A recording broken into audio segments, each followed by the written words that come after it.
আগামীকাল চ্যাম্পিয়ন্স ট্রফির প্রথম ম্যাচে ভারতের মুখোমুখি হতে চলেছে বাংলাদেশ। সাম্প্রতিক ফর্মের বিচারে ভারতের থেকে অনেক পিছিয়ে রয়েছে বাংলাদেশ। তবে বাংলাদেশের অধিনায়ক নাজমুল হোসেন শান্ত তেমনটা মনে করেন না। তার মতে দুটি জায়গায় ভারতের সঙ্গে আমরা জোর টক্কর দিতে পারি, এটাই তিনি কিন্তু বলেছেন। এমনকি জিততেও পারি, এটাই তিনি বলেছেন। বুধবার সাংবাদিক বৈঠকে শান্ত বলেছেন, ভারতকে হারাতে গেলে সব বিভাগকে ভালো খেলতে হবে। ভারতের বিরুদ্ধে আমাদের বেশ কিছু ভালো স্মৃতি রয়েছে। যদি আমরা নিজেদের পরিকল্পনা কাজে লাগাতে পারি তাহলে জয়ের সম্ভাবনা রয়েছে। শান্ত আরও বলেছেন, আমাদের দলে বেশ কিছু ভালো অলরাউন্ডার রয়েছে, যেমন মেহেদী হাসান মিরাজ খুব সুন্দর একজন অলরাউন্ডার।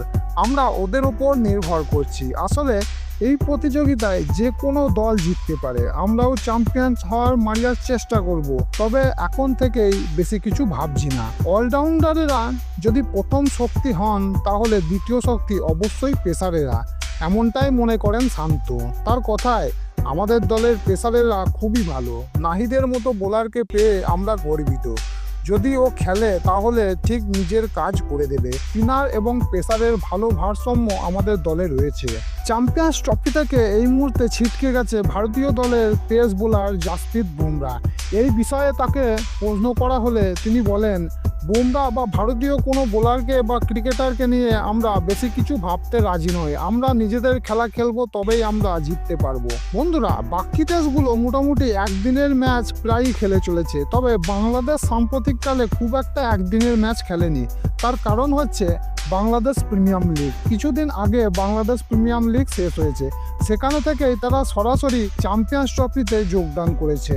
এই বিষয়ে শান্তকে প্রশ্ন করা হলে তিনি বলেন, বিপিএলে আমাদের দুজন ভালো খেলেছে, আমাদের শুধু এই ফরম্যাটের সঙ্গে দ্রুত মানিয়ে নিতে হবে। তাছাড়া দুবাইয়ের পিচ পাকিস্তানের মতো অত দ্রুত গতির নয়, তাই এই সুবিধাটা আমরা পাবো। এই সুবিধাটা আমরা কাজে লাগানোর চেষ্টা করব। তার সাথে সমর্থকদেরও আমরা সেখানে পাবো। বন্ধুরা, যেহেতু দুবাইয়ের মাঠে খেলা হচ্ছে, তাই বাংলাদেশ কিন্তু এক্ষেত্রে অনেকটা অ্যাডভান্টেজ পাবে। এই খেলাটা যদি পাকিস্তানের কোনো মাঠে হতো তাহলে অবশ্যই অনেকটা পিছিয়ে থাকতো বাংলাদেশ, কিন্তু দুবাইয়ের মাঠে হওয়াতে পিন ফ্রেন্ডলি কন্ডিশন থাকায় বাংলাদেশ কিন্তু এখানে কিছুটা অ্যাডভান্টেজ পাবে। এই সুবিধাটা আমাদেরকে মানতেই হবে। তা সত্ত্বেও ভারতের টিম ধারে ভারে কিন্তু বাংলাদেশের থেকে অনেক এগিয়ে। বন্ধুরা, আপনাদের কি মনে হয় যে বাংলাদেশ এই ম্যাচটা ভারতকে হারাতে পারে? যদি মনে হয় তাহলে অবশ্যই আমাকে কমেন্টে জানাবেন। আর এই ম্যাচে সবথেকে বেশি কে রান করবে সেটাও অবশ্যই আমাকে কমেন্টে জানাবেন। আর চ্যানেলে নতুন হয়ে থাকলে অবশ্যই সাবস্ক্রাইব করে এই ধরনের খেলার ভিডিও পেতে বেল আইকনটা প্রেস করে দেবেন। তাহলে যখনই ভিডিও পোস্ট করব তখন পৌঁছে যাবে আপনার কাছে।